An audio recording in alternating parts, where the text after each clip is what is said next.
Dr. Mark McDonald has an extensive body of work as it relates to both child and adult psychiatry. I think I said that right, versus psychology.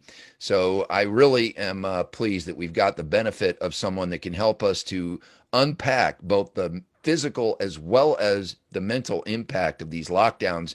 Dr. Mark McDonald, welcome to our Town Hall Central tonight. Thank you, Don. Appreciate it. Glad to be here. It's you bet. For those of our audience that don't know you, why should we listen to Dr. Mark McDonald about this topic? Well, in March or April, I would have said there's no reason to listen to Dr. Mark McDonald about this topic because he doesn't know anything about it. I really wasn't even considering the effect of lockdown shutdowns on children until I started to see it hit my practice. I began to notice children and adults essentially collapsing under the weight of being confined in their homes, not having school, and not knowing when it was going to end. And it was at that point that I started to become a bit critical of the justification for some of these closures, especially schools. And after joining like-minded skeptics of the validity and justification for school shutdowns, I began to do my own research. And it was really in consulting with other professionals whom I trusted and also doing my own research, both domestically and across mostly the European Union and Northern Europe, that I discovered that not only did it not feel in my gut and from my clinical experience that closing schools was a good idea, but it was actually empirically and scientifically, unequivocally, the worst thing that we could have done. And that's why, after 9 months of continuing to cover this extensively and making it my passion outside of my work hours, I believe that I have gathered enough information to make my voice authoritative on this subject. Tell us a little bit about what you began to see in your practice to the extent that you can. I understand there's patient confidentiality, but if you could give us some of the broader observations that you had about, particularly among school-age children, what you connect directly to the impact of this distance learning, the stay at home, being locked up and locked down. Give us a sense of what you saw. Well, it's been really nothing short of catastrophic. I see children with severe emotional anxiety, depressive illness, as well as children with garden variety ADHD who are functioning quite well. With almost no exceptions, every one of my patients in my practice has declined in both function and in emotional stability. The parents come to me, the kids come to me, and they tell me, I'm crying all night, I'm wetting the bed. Parents of the autistic children have told me that their kids are self-harming. One of them a month ago had to send his 13-year-old autistic daughter into an inpatient locked ward because he couldn't stop her from screaming. He had to put on headphones in order to keep the screaming from keeping him from sleeping. Wow. So I've never in 10 years in my practice seen this level of rapid degeneration of an entire population. And sadly, it's also been since March, the first time in my career that I've lost a patient due to unnatural causes. Two, in fact. One in March right after the schools closed, and then a second just 2 weeks ago. A prominent public figure's child, Dr. Laura Berman, who's on radio and television as a psychologist, lost her 15-year-old son, who was one of my patients, after he had drugs delivered to his home via an app called Snapchat in Santa Monica. And while his parents cooked hamburgers down below, he popped what he thought was a Xanax that wound up being laced with fentanyl. And when his father went up to check on him, he found him laying face down on the floor, blue, in his own vomit. He couldn't be resuscitated.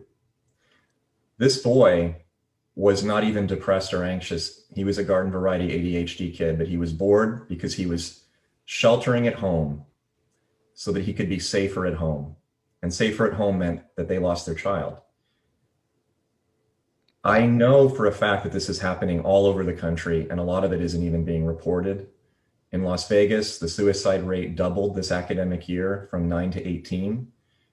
I've heard reports from pediatricians on the East Coast, the Midwest, and Texas that they're losing patients right and left as well. So both empirically and anecdotally, and also from my own clinical experience, we're losing children, and we're losing them specifically and directly due to school closures. Unbelievable. Well, let's get to some research that tends to sort of give us a picture of this. You shared a link with me that I'm going to put up in the room right now, having to do with a study that was featured in the Journal of the American Medical Association. Is that right? Yes. Tell us a little bit about this study and what it shows us in terms of the long-term impact on children's education in terms of years of life lost, which is, I don't get that, and loss of educational attainment. What did this study teach us? Well, mathematically and statistically speaking, it's fairly complex, and I won't go into the details of that. If anyone is nerdy enough to want to look into it, they can read the summary data tables. But essentially, for the layman, this publication that came out in November of 2020 from JAMA, the Journal of American Medical Association, which is one of the 3 or 4 key academic medical journals in the country. This is not a sideshow. This is like a Lancet in terms of its veracity and respectability in the community, found that specifically with primary school age children, keeping kids at home, meaning keeping kids away from school by closing them, actually shortens their lifespan. It keeps them, yes. No, keep going. I said, whoa, like it shortens Oh, their whoa. lifespan. I mean, Yes, that was my thought too when I first saw this article. They found that there is statistically, and this is again, a lot of mathematics involved, but you cut through all the numbers that you can prove statistically that as an aggregate group, children are actually losing years of life by being kept at home. And that has to do with the accumulative effect of poor development, physical decay, emotional and mental decay. Broadly speaking, mental illness and physical illness, even if they don't kill you, say with a suicide, they do actually destroy your mind and body so that you live a shorter life. And this journal article essentially proved that. So many people who have argued that this closure is necessary to save children and protect them from disease, and that it has a neutral effect on their lives because they can just go to Zoom school, are flat out wrong. okay, so the other thing that we've been told, is, especially by Dr. Fauci, is that now 25 masks is the required protocol in order to keep us safe. I jest, but this topic of masking up children, you shared a study that came out of Germany having to do with 25,000 children forced to wear masks and the injuries that resulted from this mask wearing of children. Unpack that study for us while I post it into the Zoom room here. Well, this one was actually quite interesting and actually rather transparent. You don't even need to know stats in order to understand it. This is an excellent response or retort to the common claim that you hear from educators and often even parents, unfortunately, that, well, if masks would just save one life, it would all be worth it. That's the de Blasio defense. It's completely false. Not only do masks not save lives, but what this study did, it's actually a registry, is it went in Germany to the homes of over 20,000 people, and it asked parents, please report on your children and the effect of mask wearing if they wear the mask more than 4 hours a day. What are you observing? Well, over 25 children's responses were published, and almost 2/3, 68% of the reports from the parents showed that Not only were the masks causing problems with their children, the problems included such serious side effects as headaches, poor concentration, decreased happiness, school avoidance, meaning I don't want to go back to school, mommy and daddy, I hate going to school, just general sickness, difficulty with learning, being tired during the day, problems with sleeping. These are not minor problems. And when they occur over weeks to months, we're looking at about a year now of schools being closed in the US, assuming the same types of problems are occurring with our kids, and I see no reason why they shouldn't be. Children are children around the world, masks are masks.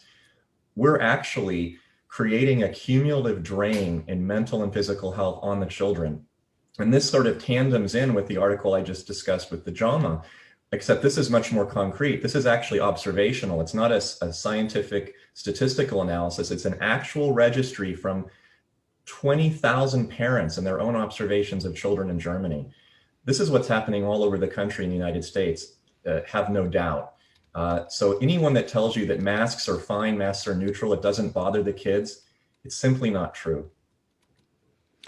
So let's this is a good segue into something that I didn't even know existed. You're the one that made me aware of it, and I've since actually had a couple of conversations with people that anecdotally substantiate this, and that has to do with agoraphobia, fear of going outside after being locked up for, inside for 10 months. All of a sudden, the outside begins to look a little scary. Tell us about that.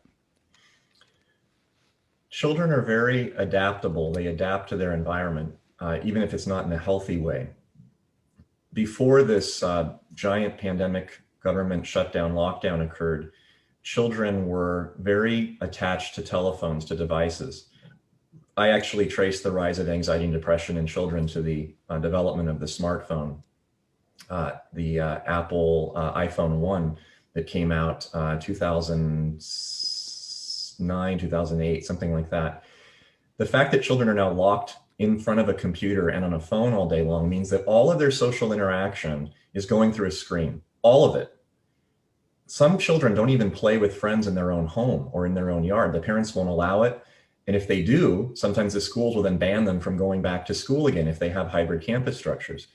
So what's happening now is some children are being let off the leash and allowed to go out and play with friends or sometimes return to campus as part-time. Is they don't want to do it anymore. They're scared.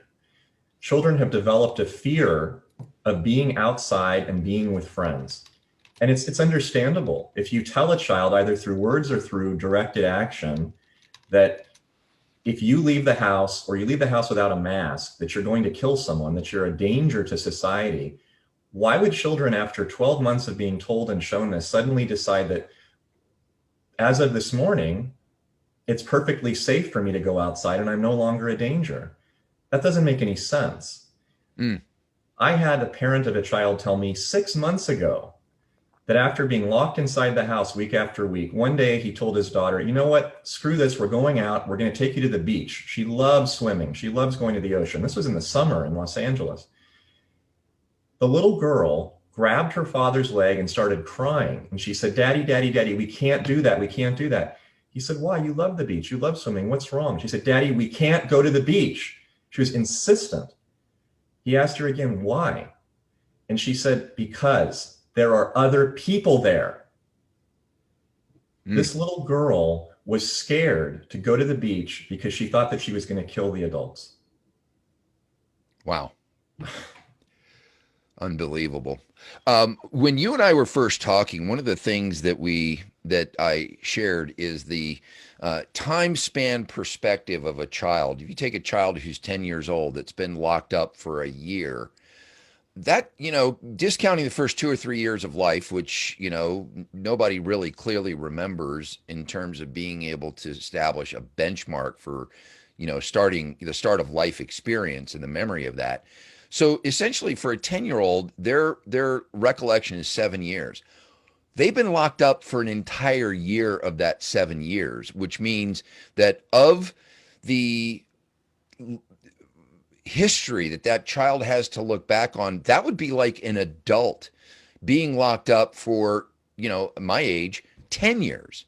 and not being able to go out in terms of the time span perspective. Is that something that, is being overlooked in our perspective of this and inside the mind of a child?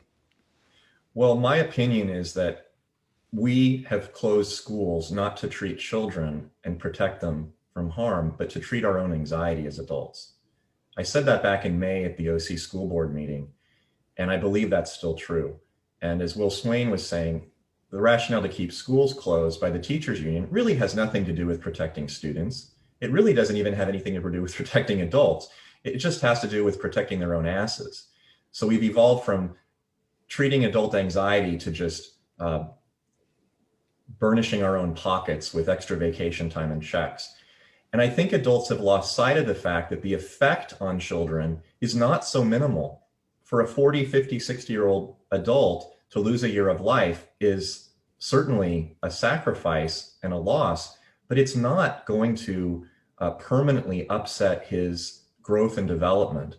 When you're looking at a child that's under age 16, 17 years old, there are specific phases of development that child must go through in order to actually become a full-fledged, healthy, functioning adult. With little kids, it's facial recognition. Children are not looking at faces for an entire year. Infants learn how to express and receive emotion by viewing their mother's faces and that of other adults in supermarkets, other children at schools, their teachers. Infants now have gone on for an entire year without actually having seen a full human face in some cases. Autistic children, by definition, cannot receive or express facial emotions, facially expressed feelings by virtue of their neurologic deficit.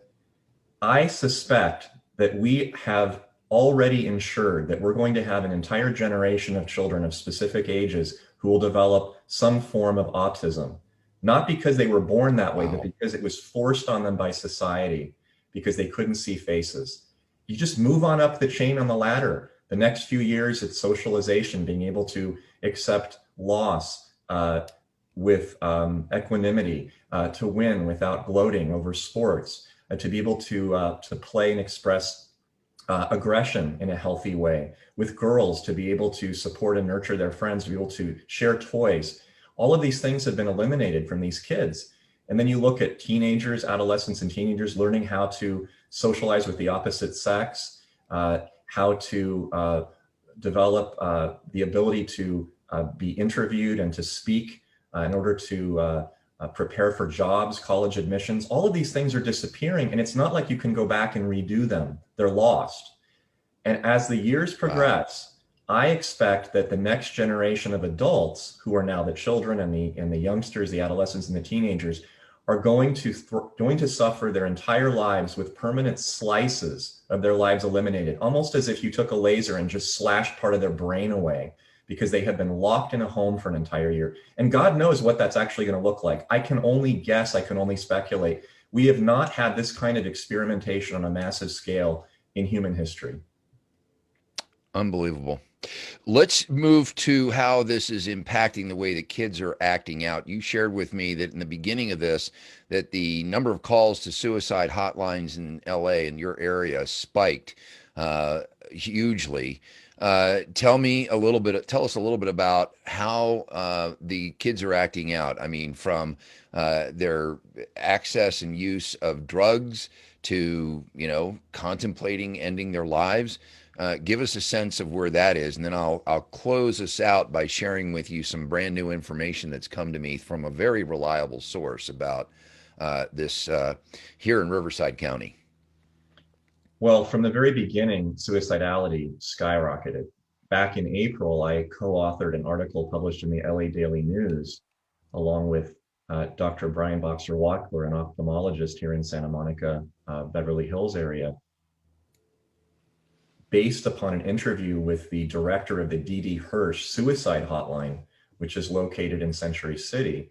And she said that compared to the previous month, I think it was comparing March to April or February to March, one of the two, she had seen an increase, and I'm recalling now generally what the numbers were, of somewhere from 400 calls in that month to over 2,500 the following month.